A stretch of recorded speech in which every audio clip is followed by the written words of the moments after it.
ملک ہمیشہ سے مختلف مذاہب کا گہوارہ رہا ہے، اور یہی اس ملک کی سب سے بڑی خوبی اور خوبصورتی ہے۔ ہمارے اس ملک میں دو دن بڑی اہمیت کے حامل ہیں، ایک 15 اگست، دوسرا 26 جنوری۔ 15 اگست کو انگریزوں کے ناجائز تسلط اور قبضے سے ملک آزاد ہوا، جس کو ہم جشن یوم آزادی کہتے ہیں۔ دوسرا دن 26 جنوری کو ملک کا قانون مدون ہوا، یعنی نافذ ہوا، جس کو ہم یوم جمہوریہ سے یاد کرتے ہیں۔ محترم حاضرین، آزادی ایک عظیم نعمت ہے، قدرت کا انمول تحفہ ہے۔ جینے کے اثر احساس کا نام آزادی ہے۔ اس کے برخلاف غلامی دردناک اذیت اور خوفناک زنجیر ہے، جس میں زندگی بدتر سے بدتر ہو جاتی ہے، یہاں تک کہ ذاتی اختیارات بھی ختم کر دیے جاتے ہیں۔ انسان ایک زندہ لاش بن کر رہ جاتا ہے۔ اسی آزادی کے لیے انسان حیوانات یعنی جانور بھی اپنی اپنی طاقت اور ہمت کے بقدر غلامی کی زنجیروں کو توڑ کر آزاد فضا میں سانس لینے کے لیے کوششیں کرتے ہیں۔ اس ملک کے باشندے بھی غلامی کی زنجیروں میں تقریباً جگڑے جا چکے تھے۔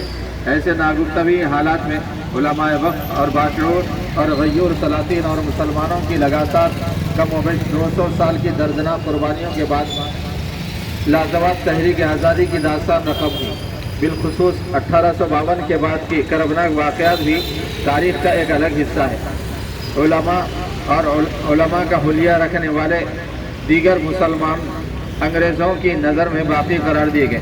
صرف 15 دنوں میں تقریباً 2 لاکھ مسلمان شہید ہوئے، جن میں 51,500 علماء کرام تھے، اور 3 لاکھ قرآن مجید جلائے گئے تاکہ اسلام اور مسلمان پنپ نہ سکے۔ 1864 سے 1867 تک صرف 3 سالوں میں 14,000 علماء کو پھانسی پر لٹکا دیا گیا۔ دہلی کی چاندنی چوک سے شاملی تک کوئی درخت ایسا نہیں تھا جس پر کسی عالم دین کی گردن نہ لگتی ہو۔ یہ ایک تاریخی حقیقت اور ناقابل فراموش سچائی ہے کہ علماء اور مسلمانوں نے سب سے پہلے اور سب سے زیادہ اس ملک کے آزاد کرانے میں قربانیاں دی ہیں۔ ناقابل تصور دردناک تکلیفوں اور آزمائشوں کے باوجود آزادی کی جد و جہد سے کبھی ایک قدم بھی پیچھے نہیں ہٹایا۔ شاہ عبدالعزیز کا رحمۃ اللہ علیہ کا فتویٰ حضرت احمد شہید کی گشتی تحریک اور تحریک ریشم رومالی آزاد کی تاریخ کا ایک عظیم حصہ ہے۔ اس کے بعد ان تحریکوں کے آگے بڑھانے کی امنگوں کو لے کر جو تنظیمیں وجود میں آئیں، ان میں سب سے نمایاں اور اہم جمعیت العلماء ہند ہے۔ نومبر 1919 میں جمعیت العلماء ہند کا قیام عمل میں آیا۔ جمعیت العلماء ہند کے اکابرین دیگر برادران وطن کے ساتھ میں ناقابل فراموش قربانیوں اور مسلسل جد و جہد اور جانبازیوں کے بعد یہ ملک انگریزوں کی غلامی سے 15 اگست 1947 کے درمیان رات کو مکمل آزاد ہوا۔ آج بھی یہ 100 سالہ تنظیم جمعیت العلماء ہند ملک کی سالمیت اور ترقی، جمہوریت کا تحفظ، برادران وطن اور مسلمانوں کے حقوق اور انصاف کی آواز، نیز مظلوموں کی حمایت میں شانہ بشانہ اور انسانیت کی خدمت کے لیے ہمیشہ آگے رہتی ہے۔ آج یوم آزادی کے اس جشن کو ہم رسمی طور پر نہیں منائیں گے، بلکہ ہم سب یہ عہد کریں گے کہ ہم اپنے اسلاف اور اکابرین کی قربانیوں کو زندہ رکھیں گے، کبھی پامال ہونے نہیں دیں گے، اور جمعیت علماء کے قدم سے قدم ملا کر چلیں گے، کیونکہ اسباباً علماء اسلاف کی جد و جہد اور قربانیوں کے بغیر آزادی کا تصور ناممکن ہے۔ لہٰذا خصوصاً اس ملک کا ہر مسلمان اور عموماً اس ملک کا ہر شہری جمعیت العلماء کا ایک حصہ ہے۔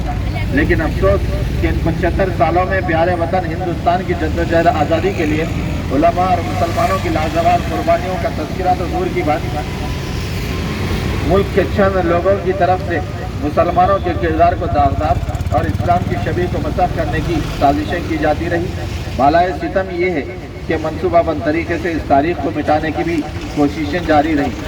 ہر سال جشن یوم آزادی منایا تو جاتا ہے، نئی قسم بازیوں کو دکھایا تو جاتا ہے، لیکن نئی نسل کو منصفانہ طور پر اس تاریخ سے واقف نہیں کرایا جاتا۔